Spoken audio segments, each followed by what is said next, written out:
I got to finish. Why can't I? Because it was the Olympics. They didn't have anything where they just have do not finish. It's the Olympics. You have a time.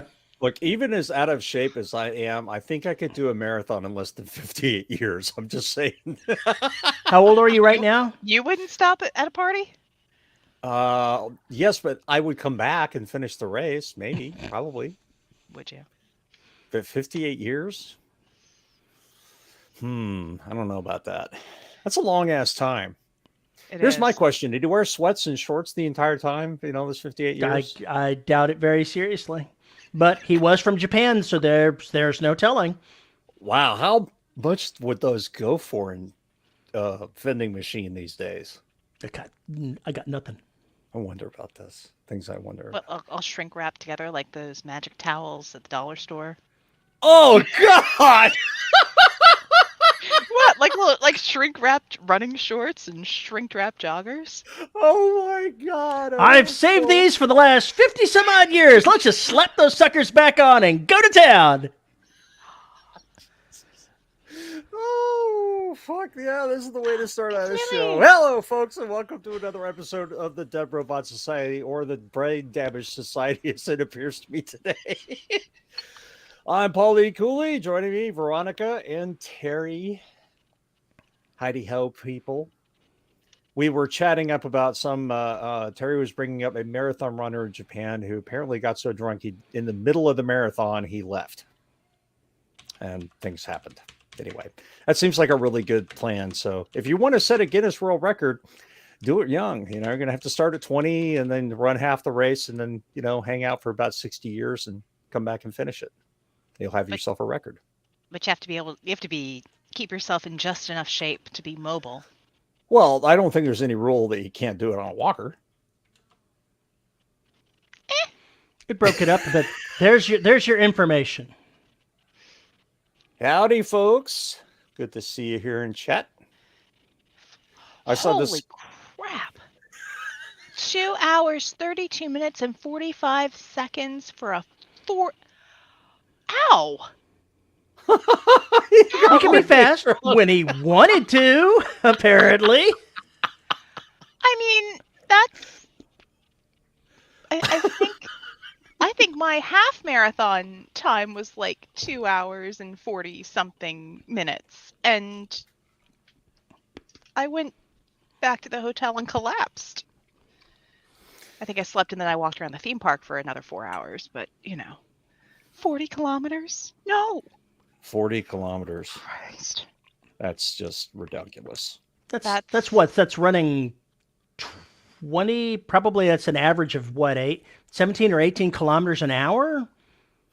I don't know what that translates to, but that's pretty darn fast. It's a long way. Yeah, I know I've watched a couple of like when they do the marathon for the Olympics, and these people are they're clocking it at like 4 or 5 minutes a mile, and I'm just like, ow. I mean, I'm impressed as hell, but ow. When I was in the best shape of my life in basic training, I ran a 2 mile in 12 minutes and 6 seconds. And I was very pleased with that. Yeah. The best I ever did, I think, was I think I could get to like a 9 and a half, maybe. I think I get a 10-minute mile, and that was the best, and that was in my mid-30s. But that's when I was like literally running every day, and it was running in like 80-degree heat. Hi, Millie. It was basic training, and we were doing our final test out for finishing basic training. And I picked the fastest runner, an actual athlete in the battalion, as my pace man and stayed behind him the entire way. We get to the end of this thing, and he's jogging in place going, shake it out, shake it out. And I'm going, Yep. I don't think that's what he meant, but Really? You're really worried about this? Matt says I'm slightly worried. Of all the discussions I came here for, exercise is what I'm looking Hey, for. hey, we were talking about cinnamon buns earlier, so don't give me this. This is still my favorite. What in the happy hell started this conversation about underwear vending I machines? was That not talking about underwear. I was talking about, like, gym shorts and joggers. Now, I understand that for some people that is considered underwear, and that's fine, but I'm in Florida, and that's semi-formal for some folks. So, you know. Shirt's optional. okay, we're gonna leave vending machines, joggers, and marathons behind, and I'm gonna ask the age-old question: how the hell are you? Terrible. All right, Managing. Terry.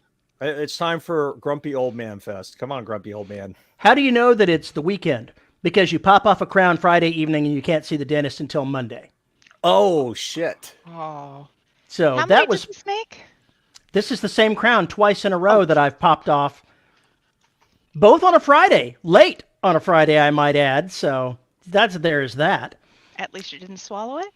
At least I didn't swallow it, although it popped out of my mouth and was bouncing around the sink, and I'm scrabbling for it, going, "Oh no!" That just reminded me of a scene from a Walter Matthau movie, but it involved dentures. Yeah, something along those lines. I went to the doctor and the dermatologist and had the old guy thing done of having all my moles looked at. And she said, let's cut some of these off and see how those do in the biopsy. They're fine in the biopsy. They're all benign. But there's nothing like having pieces of you cut off and then other pieces of you frozen off to go ahead and set up another week of suck. For a man who's so terrified of body horror, you just told a great story of body horror.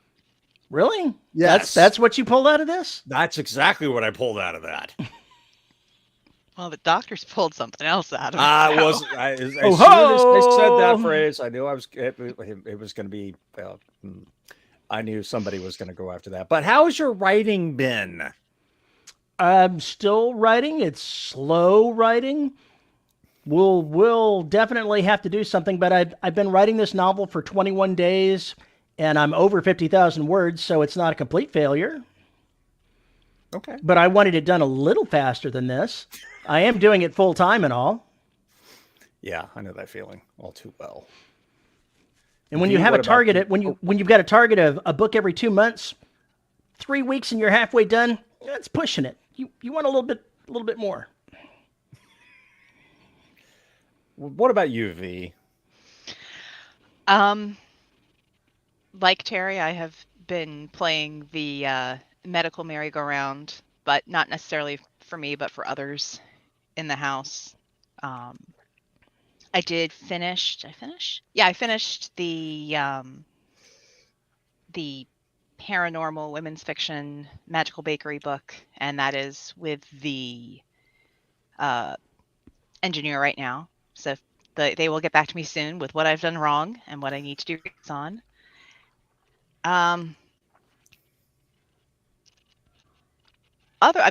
My writing, Monday was a bunch of driving and I was exhausted, and I bowed out of a writing appointment because I couldn't brain.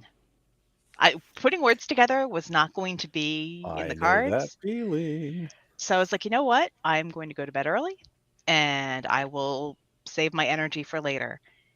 And pretty much, I've spent my week working on my mailing list, because it is a hot mess and needs to be fixed so that it can be productive. Did I spark that by my inane question on Discord? No, because I've been working. I've been picking at it and working on it, but I have so many different audiences that I need to figure out how to, work with. And as someone who's not primarily a content creator, it's like, well, what can I put out and offer to people? So there's been a lot of fun soul searching there. And I got a little bit of writing done with my usual writing group. I'm going to have to talk to them to see how much I can talk about this, because it is bizarre in the best of ways. But I did finally get to write a magical girl transformation as part of the story. So I feel like my misspent youth writing anime fan fiction has finally paid off. Oh no. Oh yes. Does she have a Yes. catchphrase before she transforms? No, but I feel like I've told this story before. Um, but her familiar is an octopus. So Yes, you did, and I we're going did. to stop the conversation right there. If you want to go ahead and refresh yourself, see last week's episode where I tried to cut that Right. shit off. So, but yeah. So it's been. I'm going back into hustle mode to try to get the next project, and meanwhile work on writing and mailing lists. What about you? Oh God, I'm writing 2 books again. What happened to Uh, the third? it's sitting off to the side, waiting for me to finish off the one I'm finishing right now. Ah, So I okay. switched from track 9 to Neptune Scars, and then so I can finish it up, which is the first book in Gravity's Bane. I'll confuse you until I figure it out. So I'm like 82,000 words. I'm so close to having this goddamn fucking book done. It's a lie. It is a lie. At the 75,000 word mark, I was like, my brain went, "Ooh, we need this battle," and I went, "That's gonna take another 7 to 10,000 words." Yeah, but it'll be really fucking cool. And I went, "Oh god damn it!" So I started writing it. Yeah, so that's pretty much what I've been doing, switching between 2 books, and also looking and crying about mailing list shit and how much it costs and all the other garbage. And just stop, Terry. Just stop. Just stop. Stop looking at me like that. So there's stuff that has to go on there, and then also I guess I do have some cool information. I uploaded pretty much all the DRS episodes up to the 600s, up to now, essentially, to archive.org, because we will more than likely lose everything when I make this switch that's coming. But I'm going to seed the new feed with 20, probably everything in the 600s. But when the stuff disappears, you'll know. I'll put the links on the website and whatnot for the archive of everything. But that's got all the ancient episodes, including the ones with Justin and T and PG Holyfield, or not T, PG Holyfield, yeah. And oh god, I can't We'd remember had his somebody name. that was working their way through them, but I haven't heard anything in a long time. I figure they may have pulled the Japanese marathoner and just disappeared. There were a They've still couple got people. 58 years to finish. They've still got plenty of time. You can go Oh back my to it. god. Yeah, I posted right. a link to that story in the live on Discord, by the way. Okay, cool. He didn't get drunk. He just got wore out. So Oh, I he got wore misunderstood out it. that time. Okay. He got wore out, and he Would have said, been "I'm better if he'd done." been drunk. That would have been even better. It The would have been. That's Japanese the way guy I had was originally drunk. read it, was drunk. But apparently it was tough running back then, because they did have one runner in that particular race die of overexhaustion. So if the Olympics weren't quite as safe as they were. Wow. Okay. Well, good to know. Good to know. Well, I guess we should actually talk about writer kind of stuffage and things like that. So Writer stuffage. yeah. So I woke up at 4:30 this morning and made a decision about a publishing thing I'm trying to do. And I tried to write a synopsis for the Derelict Saga, the whole thing. But because I need to write the synopsis for the new book I'm trying to sell. But how do I condense everything that happened in the Derelict Saga into a paragraph for the backs to catch people up and also act as an introduction into what's going on? To tell them They how found out the about book the works. monsters. They ran. They died. You haven't read it. How the hell would you know what happens? I'm pretty sure I'm close. You're not. even P.S. close. Everything smells like bacon. There you are. That's an entirely different series, by the way. Ah, There's almost no sound of Derelict. in space, no one can hear bacon. You sizzle. In space, you have to imagine what bacon smells like. Space bacon. Yeah, that's what you want. That is a clip that can be taken way too out of context. Wow. Wow. I'm sure somebody's already clipped that. And it's gonna come back and haunt me in comments somewhere. It will. Actually, that'll only work if they get that and they splice it on top of the Muppet Show Pigs in Space. Oh. That would be awesome. That would But be anyway. good. We just get Terry. We just need to get Terry to do his Miss Piggy voice in the voiceover, and we'll have it. That was a scene in the street, by the way. It was. Somebody ended up in a frying pan. Yes. Why didn't you guys get me mental help or help? Why wasn't there a podcaster intervention? Jeez, how did you do this? So anyway, I'm fighting with a synopsis. I gave up at 5 a.m., which is when I created the feed for this. If you'll check the timing, because I gave up after 30 minutes. What does an oink sound like in a vacuum? You see, these are the things I wonder about. It sounds like nothing because there's no sound. But what if you're near a gassy planet? You know, I had that particular experience a few nights ago. I told you to stop eating Taco Bell, damn it. I told you.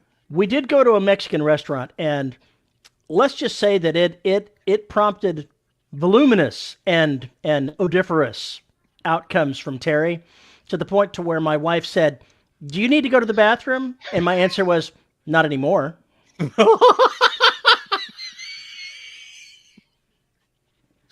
Well, if there's ever a lull, count on Terry for the dick and fart jokes.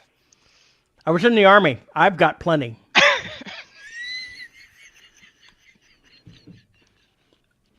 I keep waiting to see one of those show up in a blurb on the back of your book. One of your books. That would be even better. Have you ever told one of those jokes in your books? I have not, because I can restrain myself from the coarse humor of my youth. Why? You don't restrain yourself from any of the other crazy shit in camp that you put in there. Much. You know what? Much. Uh-oh. You need a character to do that. You need. You need that to be their tick. Maintenance engineer. That sounds exactly like something a maintenance engineer would go around. I'll keep that in mind for some future point. It would never be jokes. They're just deadpan statements, recountings. There's no punchline. There's no humor to it. He just wanders around relating anecdotes and walks away. In a really important voice. I'm not sure how much I could write for the guy that was me in the 20s, because every third word would be some variant of the F-bomb, and there would be lots of gas being let out and belching. That just wouldn't work out so well in the book.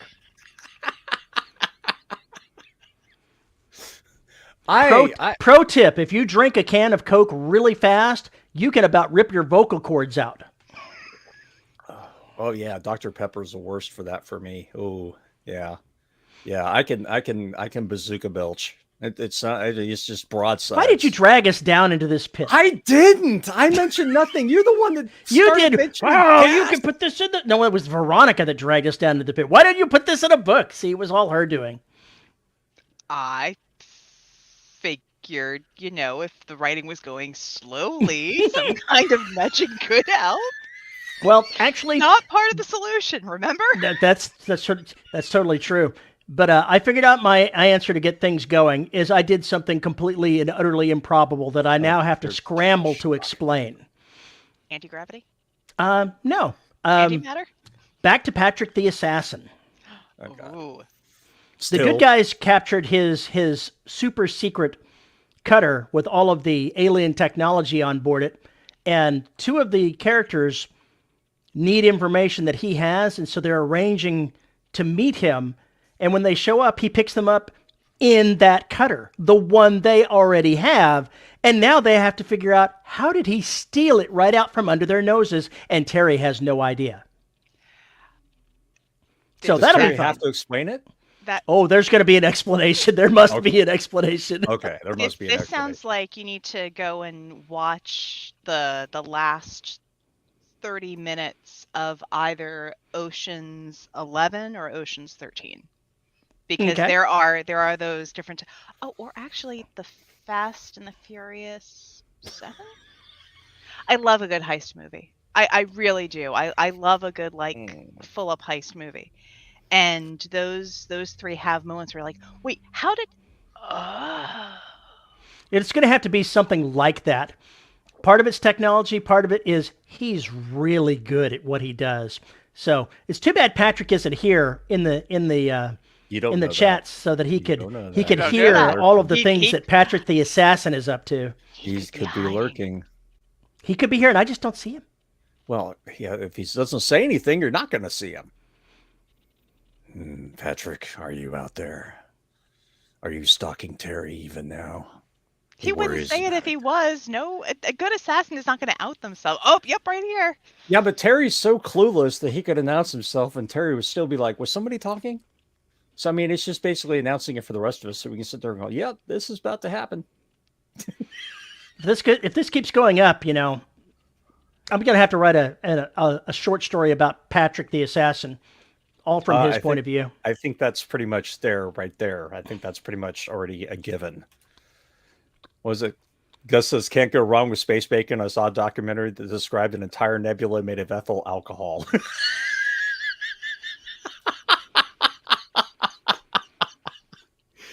So what you're telling me is that's the whiskey area or vodka area? Is that what you're saying? Uh-huh. Yeah, we're all Patrick.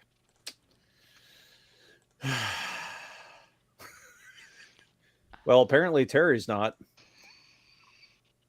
Or no Petty. What? Good Lord. No one's Patrick. We've given up on Patrick. Scott Bergen says his synapses don't do synopses. Maybe you should go the other way. Maybe your synopses should do synapses. How do you do synopses, Terry? I don't. You don't. I literally do not. You used to. No, I've written exactly one in my entire life, and it was basically outlining an idea for something that I wanted to write as opposed to something that I had written. Okay, but how about blurbs? I do those all the time. Okay. It's Maybe still a different beast, but it's not a synopsis. Maybe. Okay, fine. We'll use that term. Blurb. How do you write blurb? No. I'm going to stop you right there because synopses, is that the plural? Synopses and blurbs literally are two different things, and writing them What goes on the back let me of the finish. Let me finish. Are two different sets of skills, and I don't want people to get confused about it. They really are two different sets of skills. Okay, what are you calling what goes on the back of a paper? The blurb. A synopsis is an outline for someone like a publisher or along those lines that basically deals with this is what's either happened in bullet point or plans. They are literally two different things. The one on the back of the book is sales copy, and that's a totally different beast. Depends on who your publisher is. If your publisher is putting synopses on the back of the book, they're falling into the author problem. No, they're not putting synopses on the back. I write the back, but I have sold books on the back before by the blurb, not with a synopsis, with a blurb. Well, yeah, but you were asking about synopses. So I meant blurb. Okay. I used the wrong fucking term. Please forgive me. I wasn't trying to be critical of you. I was confused, and I was just trying to clarify. Trying to get away from. Okay. So, how do you write your blurbs? I write my blurbs by looking for things that don't deal with plot elements that are going on in the current book, because that's what Dean Smith calls the author problem. This happened, then this happened. You don't want to get into these things are happening in this book. You want to go ahead and do something exciting with the flavor of the book. And I've settled on having 3 one-liners in bold with 2 paragraphs in between them as a format for doing my back cover copy. And it's short, it's sweet, to the point, and it allows me to be general in what's happening while still telling people what the story is going to be about. I'm going to snag one of them and put them in the chat here. It'll go to 3 or 4 different lines, but they're not very long. So it's not going to go to a ton of that. You're going to paste an essay in there? I'm not going to paste an essay in there, but I am going to have to paste somehow the one. I don't believe you. That's what I always say. And nevertheless, here's what happens. All right. You could always just put it in Discord. I suppose I could, but not everybody here is going to see it in Discord because they're not in Discord. This is true. Because they're slackers. It only broke it into 4 little pieces, and you can't really see the ones that are one-liners out of it. Yep. Okay. Bang, bang. With time to plan, build a contingencies is the first part. The middle liner is with enemies all around, seek to maneuver, and the end is when backed into a corner, come out fighting. And then you put 2 paragraphs in the middle of it talking about things they're trying to accomplish in the most generalist of terms, and then put the consequences in there as well. I put that, and that's it. That's all I have for a blurb. How many have you written, V? None? You never written a blurb? No. Not a content creator. I haven't written anything on my own that required Okay, me so to you write weren't a blurb. involved in any of the blurb stuff. No. Okay. All right. No. That's kind of what I was asking, I guess. But yeah, it's not something that it's something I would ask somebody for promotion. Mm-hmm. But as someone who needs to know the book or would want to figure out, is this something that I want to narrate? I would want a synopsis. Yes. So yeah, but the blurb, because one thing that narrators will often do is I'll go through Amazon, I'll go through, whatever, Facebook groups, and if someone is talking about Ignore Matt. Just ignore him. so if someone's talking about if someone has a blurb up for their book and they're trying something like, ooh, if that grabs my interest, then it's like, well, can I investigate, reaching out to this person to do an audiobook, or if they're, curious about that. So it's having a good blurb will I think they're for, like you said, they're for 2 different audiences. The Right. blurb is to gather interest, Yeah. and the synopsis is to inform for other purposes. Okay, fair enough. I'm having a problem with the Derelict Saga coming up with a blurb for it. I don't know why. I think I'm panicking because I've written all the other blurbs, and literally I sold the black on a blurb. Literally. So the elevator pitch is pretty much what I kind of need to start with, I think, from now on. Is coming up with the elevator pitch for something before putting all the other stuff around it. But I've always had to write all that stuff for it. I've come up with some good ones occasionally, but I never really feel confident about a lot of them.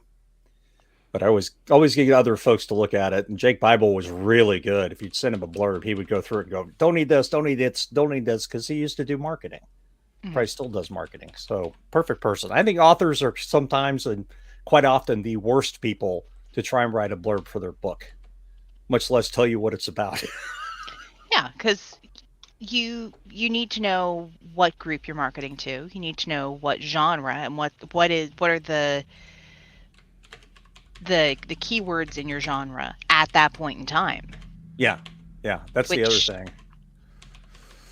And I hate doing it, but you almost have to drag in other books. What is this like? You do. What kind of feel does it have? What kind of atmosphere does it exude? Is this a Heinlein juvenile, or is this a horror sci-fi action thriller? What is this? You kind of have to get that have to get that kind of down too somehow in the blurb, so you make sure you attract the people who are looking for it and don't end up with 1-star reviews from people who didn't quite necessarily know what they were getting into. Did not contain 36 patties of sausage. This did not have 10 gallons of lube in it. It only had 9.5. Yes. Did I miss something in Derelict? No, that wasn't in Derelict. I was going to say. Yeah, there you go.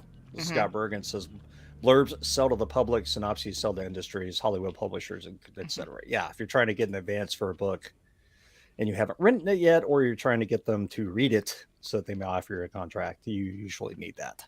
Usually. Not always, though.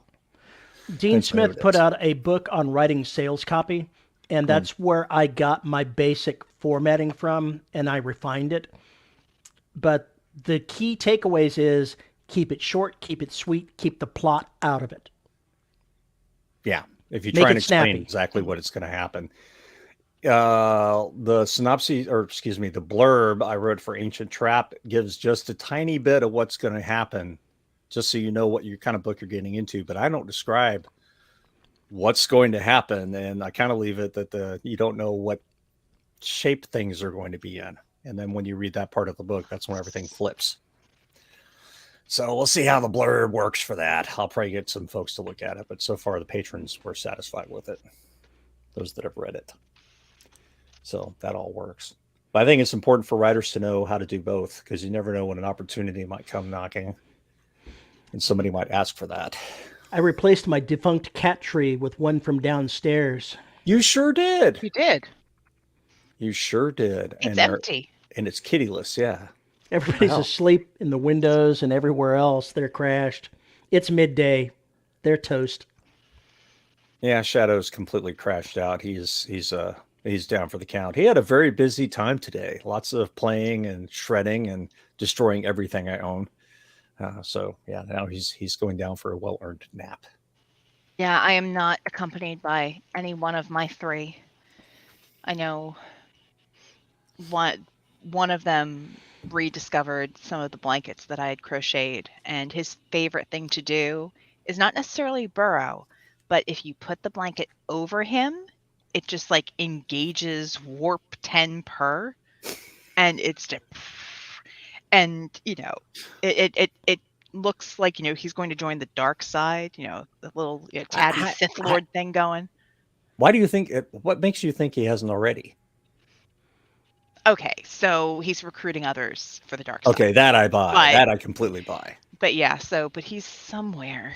Is he in the other room? I don't see him. Usually one of them would be in the buckets next to me. And one of them, she's now the little fluffy ginger rescue. She has now taken it to sleeping right at the corner of my booth. So if I'm in the booth and I come out, I have to just look left, and she'll look at me and trill and then stretch, act like she's the biggest cat in the world, all of 7.5 fluffy pounds. Mm-hmm. That's like, yep, I'm going to go back to sleep. Yeah, they're rough and tumble. I still need to write about a rat or cat on board a Starship Freighter. That would be so much fun. I just don't know if I could pull off telling it from the cat's point of view. I don't know if I could pull an entire book off like that, but that would be fun. You'd have to really pay attention to the psychology of cats, because it will all be colored by the way cats are. That is correct. Although, I must save the human. Who else will feed me? Is this a problem? Oh, wait. It's affecting my food supply and my sleep. First, I must save myself. After that, then worry about saving who, man. Then unless it startles me, then I'll jump 14 feet into the air, and then I'll decide what to do. Mm-hmm. You see, the way I always wanted Alien to end was the cat gets out of the cage and kills the alien. You know, it just basically goes up there and purrs him to death. I think that would be awesome. What if the alien was allergic to cat fur? Oh, that would be insane. William West says unusual POVs are fun as hell to write. Yeah, they're just really hard to do right. Hard to do well, I think. Cats would rule the worlds if they had the world. Would rule the world if they had thumbs? Yes. Mm-hmm.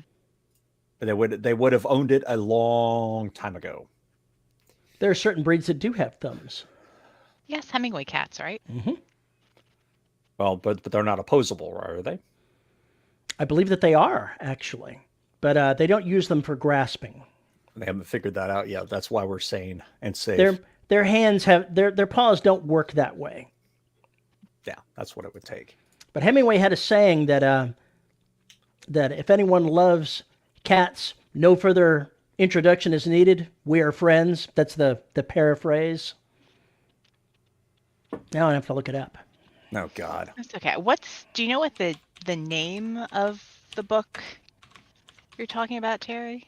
Which book? For Dean Wesley Smith, the blurb book. I'm looking. Oh, fiction sales copy. Okay. Yeah, it had sales copy in it. It's a compilation of a bunch of free posts that he made, is where I got this original information from, and I bought the book as well because it's consolidated a bit. It's a very short book. It's straight to the point, and it's got some great advice for writing sales copy as opposed to writing other things. Cool. Good to There you know. All right, good. She put it in Discord. Awesome. go. Yay! Oh yeah, there's one more thing I forgot. It's the Valentine's Day Massacre. Oh, yeah, you did a thing, didn't you? I did a thing. 2 podcast episodes are up on YouTube and my feed with the wonderful Joe Hempel narrating and my voice sounding absolutely like shit, I think, in both episodes. It's not doing great today either. So that's out there. And I think you can get the black 2nd edition right now for 99 cents from now until Tuesday. Nice. So pick up the Rival, which just came out and has a beautiful cover. Oh my God. Pick up Arrival and pick up the black. And we're still waiting on Audible to actually put the goddamn thing in the store. They're late again. No. I hate Audible so It was- much. It was Mark Twain that said that. I posted it in there. When a man loves cats, I am his friend and comrade, without further introduction. Huh. Good That old Samuel reminds Clemens. me. Not Hemingway. Got it. Well, Hemingway did have, he was a feline supporter, so. The M2 Valentine's Day Massacre. This had nothing to do about Terry's Friday night. Yeah, enchiladas and Valentine's Day, not a great mix. Just saying.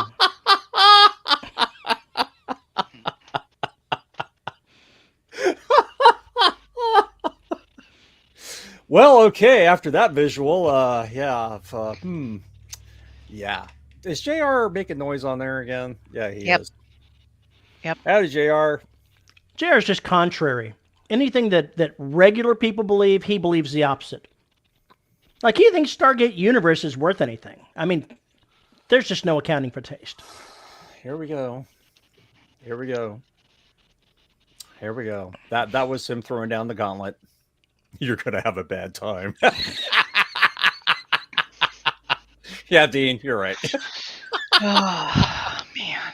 Okay, Gus Snuppy says the space cat runs across the navigation controls, sending the ship into the sun. That is, yeah, because it's cold.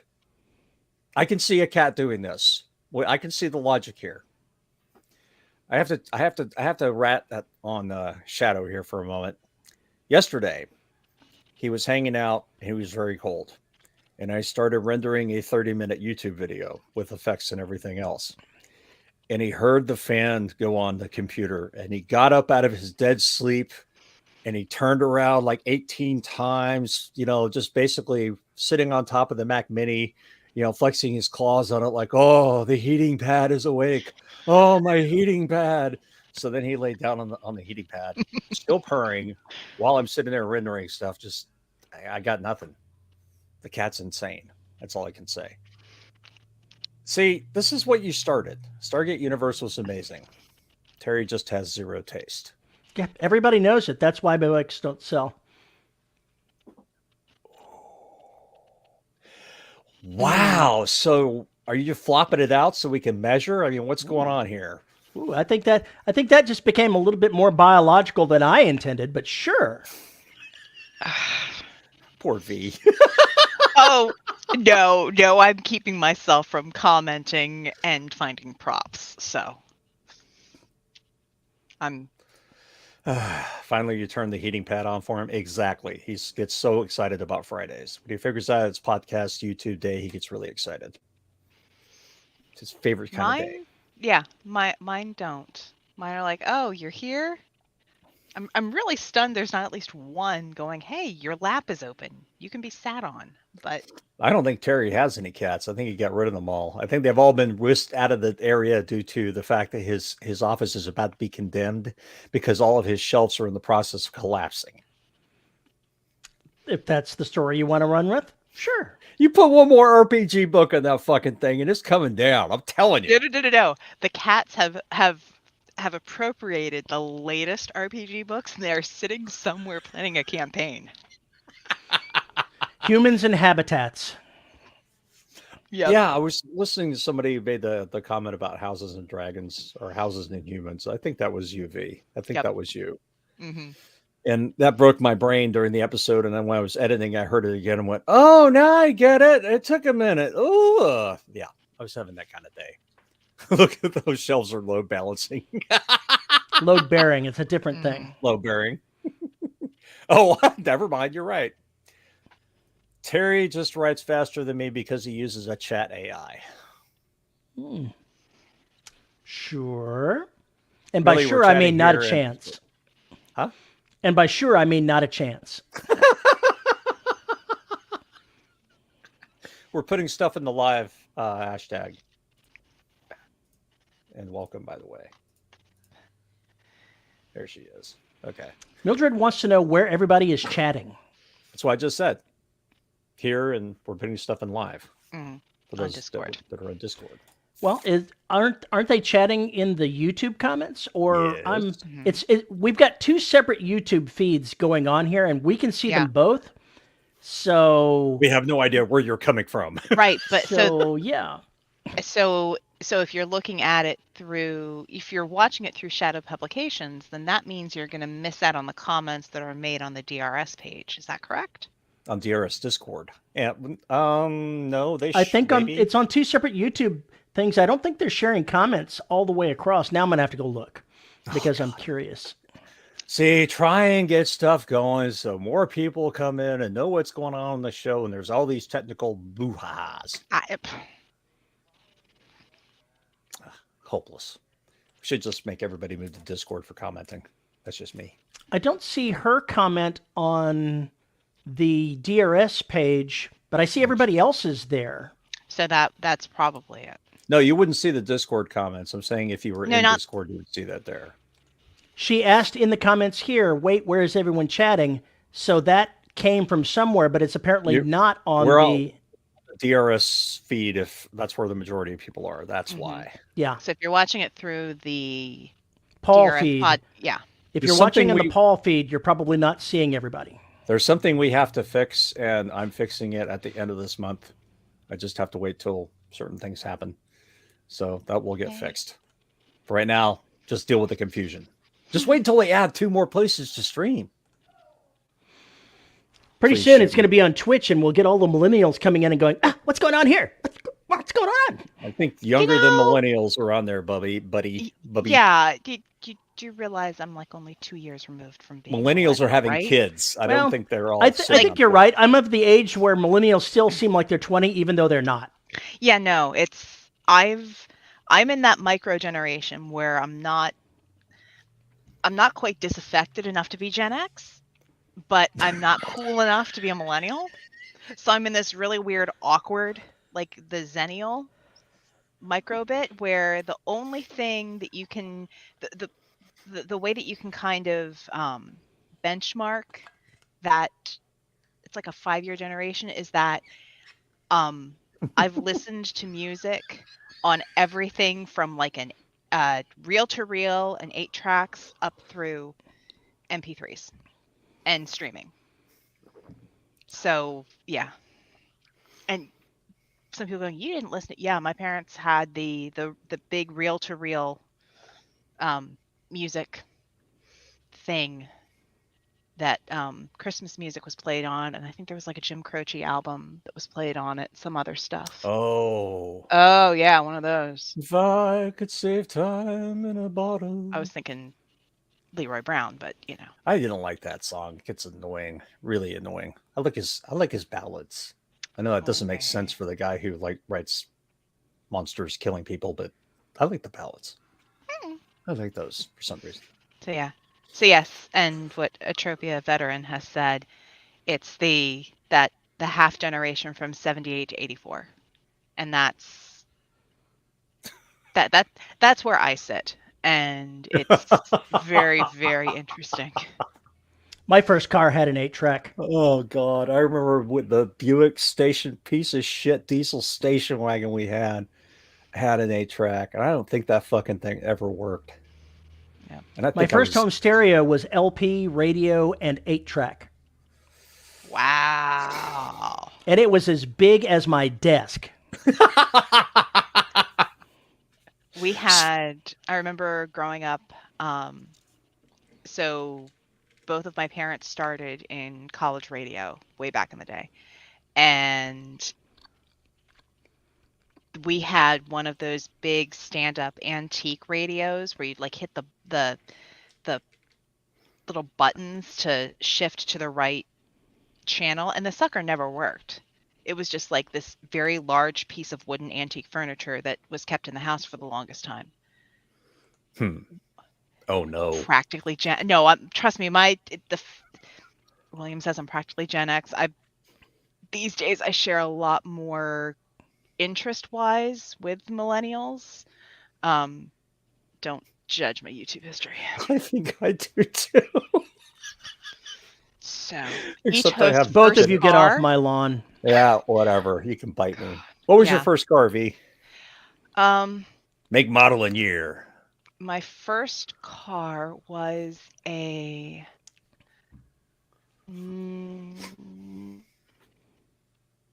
98 Burgundy Ford Contour that I got screwed over with on the interest rate.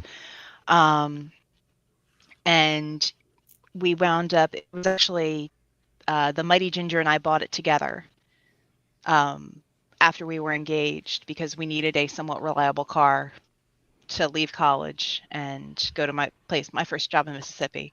And so we traded in his 1990 Ford Tempo. And so we got that car. And so that was my first car. And I had that up through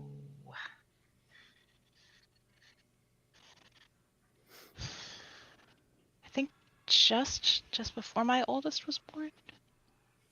Yeah. Just so up until past 2000 after I got married. So yeah. Terry. I had Frankentruck. Why am I not Which is way cooler.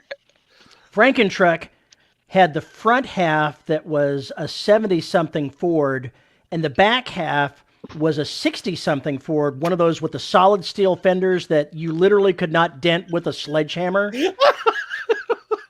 The front half was brown. The back half was a terrible, awful green, and somebody had cut out the hood and put in a canary yellow hood scoop. The interior, they had taken out the seats and put bucket seats on top of 2x4s that they bolted to the bottom, except they didn't bolt the inside part of the passenger seat. And I was driving with my friend Greg in the car and turned a corner. The door pops open on the passenger side and the seat tilts over and dumps him out. So he's hanging off the door, screaming through the turn. And yeah, many, many fun adventures were happening with Frankentruck. Sounds like a rejected Johnny Cash song. That is a goddamn short story waiting to happen there, Bubba. We all lived. Yeah, isn't that amazing that we all lived? I inherited an 83 Buick LeSabre, which was the last V8 or the first V6. I don't remember which in that model of car. It's the last of the V8 Interceptors. Big ass sedan. And I had that car for 2-3 years when I inherited it at 15. Oh. Yeah, 3 years. And then I got something else. Yeah, see, I didn't get my license until I was 19. Oh my God. So nobody had time to teach me. And it was easier to have me staying at home watching my siblings than just getting around. So yeah, the Mighty Ginger taught me how to drive essentially. Gotcha. Frankentruck was a standard, and it would do over 120 miles an hour. With all the pieces still on? With all the pieces still staying attached. I don't believe it. We just heard about the door. Yes, but the wind helped keep the door closed. Attached. He didn't say the passengers stayed attached. He said the parts stayed attached. I just remember hood surfing. That was so much fun on that car. I think somebody got up to 37, 40 miles an hour. I think it may have been me who was on the front of the hood. Somebody driving the car. Yeah, that Why car, am I still alive? That I will say, JR does have a good idea there. Timestamp this once. But that car, that truck belongs in like a post-apocalyptic story. Oh, hell yeah. That like vroom, vroom, vroom, vroom, thump, you know. You know, I should write my own version of Carrie, but with Monster Truck, or with Franken Truck rather. No, you Carrie? need to No, watch the you mean honking. Christine. Christine. Sorry, yeah, I meant Christine. You Yeah. need to watch the honking episode of The Futurama. honking. The Oh my honking. God. You need to watch the. It's about the most evil car in the universe. It's absolutely hilarious when they describe the car. It's just awesome. But that's what it reminds me of. And there's also there's an old horror movie that is called The Car. Yes. Yes, and Yes. it's one of my husband's favorites, and it's one. He's a horror movie junkie, and like one of Oh my. I think one of our first Christmases, like one of the gifts I got him was a director's cut of Saw. And I was like, I love you. I'm not watching it with you. So yeah, that's how that works. So much slacking. Oh, Birds. Birds was the scariest movie ever. Throw Terry's car into that one. I'm sorry, you went like scary, scary movies, scary television shows, the entire thing of Keeping Up with the Kardashians. That's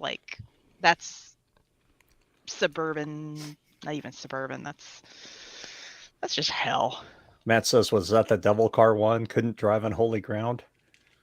Are you talking about the car or are you talking about the honking?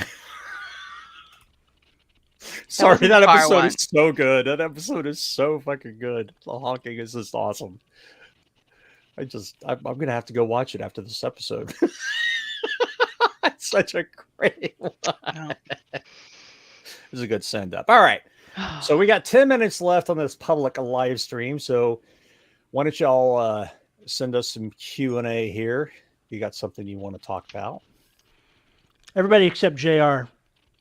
Yeah, we don't want to talk with him. Matt says V's car story. They had to hide in a church in a graveyard. Yeah. So the car, the story you were talking about. Interesting. The shinning. The shitting. Oh God. That made me go wash a classmate's dinner dishes senior year of high school.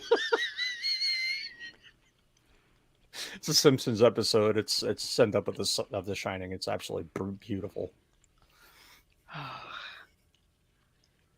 Poor Terry. He's falling asleep over there.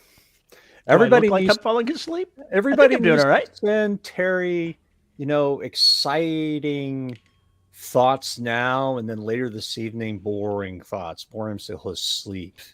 Don't want to get sued. Isn't it called The Shining? It's The Shinin. Don't want to get sued. Oh, there you go. A series focused on cars, huh? That sounds very apocalyptic. That's a good question, Matt. When I watched Mad Max the first time, definitely the car was the thing that I remember most. I think every 13-year-old can agree with you, says the 13-year-old. William says, watch The Shining during winter storm. First time I ever saw it. Not the best timing. Not the best timing on that one, no. Yeah. That I'm going to figure out the name of this. Matt says, coming from a music production background, what do you expect from an engineer in terms of audiobook production? That one, it's realizing that music production and spoken word production are different.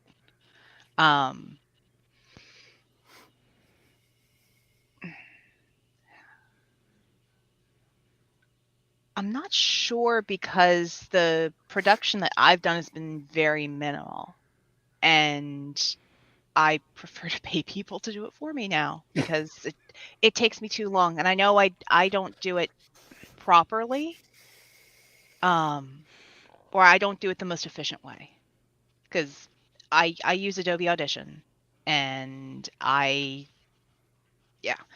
but one of the main things, it's garbage in, garbage out. You have to start with clean audio, So, no, for in terms of audiobook production,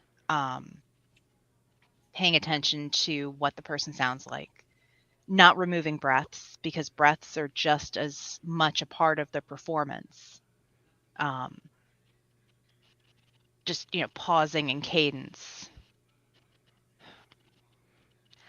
I don't. Is it an I, audio engineer's job to say when something is egregiously mispronounced? yes. Who does that? Well, If so they're doing when Q&A, yeah. yeah, which I mean the book that I just sent out, I pay for them to edit, to proof, master, and edit. So they're going to listen to the whole thing, and I'm going to give them a list of, if there are any like strange words or, fantasy names, what have you, then they're going to need to make sure I pronounce them properly. But that's not really the engineer's job, that's the proofer's job. Now, if you're doing both, yeah, it's your job. But if I mispronounce something multiple times and it should be relatively, like, if you could go look it up online and you should have known how that's pronounced, and that's on me, Yeah, not the the one I'm thinking of, engineering. I can't remember the word now, but the one lit RPG book that I was reading that they mispronounced what it was like in the woods. I forget what the word was now, but it was every single time it was horribly mispronounced, and it's an utterly common word. The one I'm listening to right now, and the narrator is fantastic. Foliage versus foliage. Foliage. Oh, yeah, I remember you Foliage. bitching about Yep. that. You had a conniption fit. Yeah. The one that I was listening to that brought me out of the story experience earlier this week, they were describing a player's armor as chitinous. Oh, As And opposed to I, chitinous. as opposed to chitinous, and I'm usually listening in the car, so you have to imagine I'm in the car, hands on the steering wheel, driving in suburbia. I'm like, you said what? It's chitinous. Oh my gosh! chitness. I was like, Shitness. no. Get up, come on, So- get down with the shitness. Come on, get up, come on. Sorry. No. But that's the proofer's job to catch. Yeah. So yeah. You're lucky in that you do that. I always do everything myself, the one time I didn't, I was not happy with the results. I was fucking pissed. It was a waste of money. I ended up having to do it myself anyway. So phrasing, we're not talking about Archer here. Phrasing means actually looking at the sentence, how the words fit together, looking at them as quatrains, looking at them as associated pieces, and then saying them in that way, and leaving enough pause so that a listener has a chance to digest one portion of the thought before digesting the next, because otherwise what ends up happening is it's a rapid fire of information. Mm-hmm. And that's why I don't listen to anything on double speed, because I won't be able to absorb it. So I edit with me as the listener in mind. I don't really give a shit about anybody else. I'm more interested in how I would say it, how I'm performing, how I want to hear it. Mm-hmm. And trying to teach somebody else to do that for you is very hard, which is why I continue to just do it myself. And in cases where I'm not performing it, I don't want any part of engineering it. I don't want to be that person. I'm letting somebody else handle everything, including Q&A, so I don't have a chance to get in the way and fuck shit up, because I know I will if I'm involved in any other aspect of production. So that's the trade-off. And since I can't really do everything myself anymore, I'm going to have to, try and look for some other options in places. It's just the way it is. But yeah, audio engineering for music is very different from doing or audio engineering for music is very different from audiobook. Very different. With that, we got to wrap this up, folks. If you have a comment about this show, you can send an email to show@deadrobotsociety.com. You can find me on Mastodon at Paul_E_Cooley at VYRSE.social. You can find us on Facebook at the Listeners of the Dead Robot Society Facebook group, where Terry manages all the mischief. You can find us on youtube.com/DRS podcast to see all of us. I was going to say our ugly mugs, but then I have to say Veronica, and Veronica. Veronica does not have an ugly mug. Exactly. It's just us. So I just got so used to saying ugly mugs, it was just the way it was. So I would have to thank our wonderful host, Spot Hoster, for hosting all 14 bazillion episodes of the I almost said the internet of the of the Dev Robot Society. Internet, it's all here. All of the internet. Mildred, before you run away, Mildred, in 10 minutes we're going to have the after show, and since you're a Patreon supporter, I think you said a supporter on one of the things, you can get the link to that, and we're not done yet. Just wanted to say before you run off. It's already there. So if you want to see us, you can find us at youtube.com/DRS podcast, where you can basically hang out with chat and join in all the madness. If you want to support us, you can find us at patreon.com/DRS podcast and buymeacoffee.com/DRS podcast, where for as little as a couple bucks, I don't have the information in front of me, as little as a couple of bucks a month, you get access to Live Crazy, like we're going to have in just a few minutes, DRS After Dark, where we get really funky. Oh, yeah. Oh, yeah, sure. And at $10 level, you get your name read. And our $10 patrons are Tony L. Joy, Rick Shaw, Lisa Slack, Isabel Cushy, and Tim Niederreiter. Thank you to all of our patrons for making this show possible and paying for StreamYard and paying for hosting and paying for sanity and everything else. We appreciate it. And then with that, we have one more thing we got to do, which is to admit our caffeine addiction. And we get our caffeine from corpsecoffee.com. Visit corpsecoffee.com and check out their array of coffees, boutique teas, and their wonderfully weird webcomic. Visit corpsecoffee.com and get the dead in your cup. And there's not enough money to pay for our sanity. We can't get there with the amount of money that we would get. I don't know. I can come up with some, if I could hang out for like 6 months without any human contact, I mean, without dealing with you, Terry, I think and we're back to Grizzly Adams. They do make something called Fresh Balls, which is supposed to take care of the ball butter if you're out there for a little too long. It works really well. Yes. They also make one for other issues called Chub Rub. So I'll let you just kind of. Thanks for dropping that in at the last of the show.